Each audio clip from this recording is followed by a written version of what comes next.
Good morning सभी को। आज हम पढ़ेंगे बुनकर कौन थे। बुनकर आमतौर पर बुनाई का काम करने वाले समुदायों के ही कारीगर होते थे। वे पीढ़ी दर पीढ़ी इसी हुनर को आगे बढ़ाते थे और बंगाल के तांती, उत्तर भारत के जुलाहे या मोमिन, दक्षिण भारत के साले व केक्को लार तथा देवांग समुदाय बुनकरी के लिए प्रसिद्ध थे। सूत कातना कपड़ा उत्पादन का सबसे पहला चरण था। ये काम अधिकांशतः महिलाओं के जिम्मे रहता था। चरखा और तकली घर घर में पाए जाते थे। धागे को चरखे पर काटकर तकली पर लपेट दिया जाता था। जब कताई पूरी हो जाती थी तो बुनकर इस धागे से कपड़े बुनते थे। ज़्यादातर समुदाय में बुनाई का काम पुरुष करते थे। रंगीन कपड़ा बनाने के लिए रंगरेज इस धागे को रंग देते थे। छपाईदार कपड़ा बनाने के लिए बुनकरों को चिप्पीगर नामक माहिर कारीगर की ज़रूरत होती थी, जो ठप्पे से छपाई करते थे।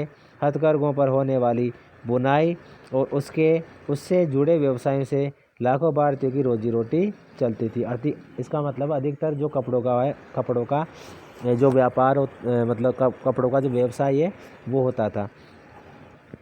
भारतीय कपड़ों का पतन किस तरीके से हुआ तो देखिए, ब्रिटेन में सूती कपड़ा उद्योग के व्यवसाय से भारतीय कपड़ा उत्पादकों पर कई तरीके के असर पड़े।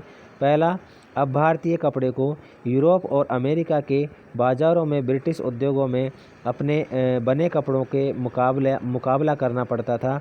दूसरा, भारत से इंग्लैंड को कपड़े का निर्यात मुश्किल होता जा रहा था, क्योंकि ब्रिटिश सरकार ने भारत से आने वाले कपड़े पर भारी शुल्क थोप दिया। वहाँ की जो सरकार थी उसने कई प्रकार से टैक्स लगा दिया।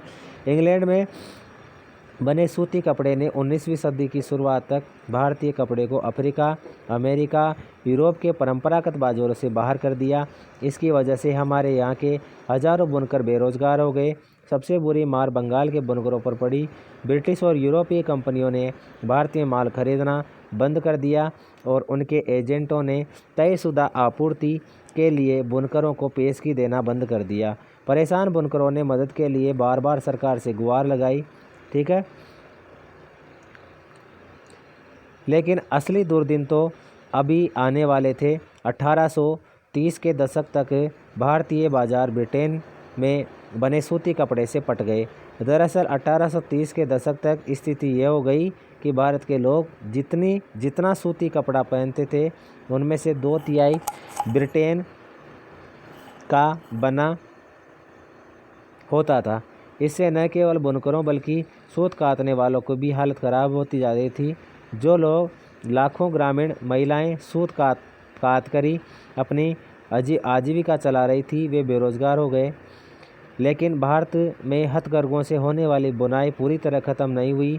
इसकी वजह यह थी कि कपड़ों की कुछ किस्में मशीनों पर नहीं बन सकती थी। भला जटिल और मनभावन किनारियों वाली साड़ी या परंपरागत बुनाई वाले कपड़े मशीनों पर कैसे बन सकते थे। इन कपड़ों की न केवल रईसों के बीच बल्कि मध्य वर्ग में भी काफ़ी मांग थी, और न ही ब्रिटेन के कपड़ा मिलों में वह बेहद मोटा कपड़ा बनता था जिसे भारतीय गरीब पहनते थे। अर्थात जो भारतीय लोग पहनते थे वो कपड़ा वहाँ पर नहीं बनता था। आपने पश्चिमी भारत में स्थित सोलापुर और दक्षिण भारत में स्थित मदुरा का जिक्र जरूर सुना होगा। ये शहर 19वीं सदी के आखिर में बुनकरों के नए महत्वपूर्ण केंद्र बनकर सामने आए।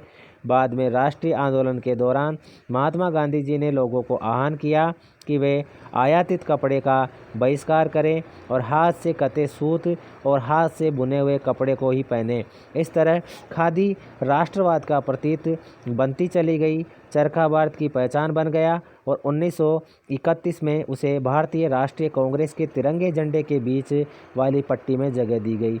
आइए देखें कि आजीविका के साधन गंवा चुके बुनकरों और सूत कातने वालों का क्या हुआ। उनमें से बहुत सारे तो खेतिहर मजदूर बन गए थे, कुछ काम की तलाश में शहरों की तरफ चल गए और बहुत से देश से बाहर अफ्रीका और दक्षिणी अमेरिका के बागानों में काम करने के लिए चले गए। इनमें से कुछ हथकरघा बुनकरों को बम्बई, अहमदाबाद, सोलापुर, नागपुर और कानपुर में खुले गए कपड़ा कारखानों में नौकरी भी मिल गई। अर्थात कुछ लोग तो ऐसे थे जो इन मिलों में काम करने लग गए। इसके बाद हम देखिए कल की क्लास में पढ़ेंगे सूती कपड़ा मिलों का उदय किस प्रकार से हुआ, अर्थात जो मिलें थी वो किस प्रकार से गठित की गई।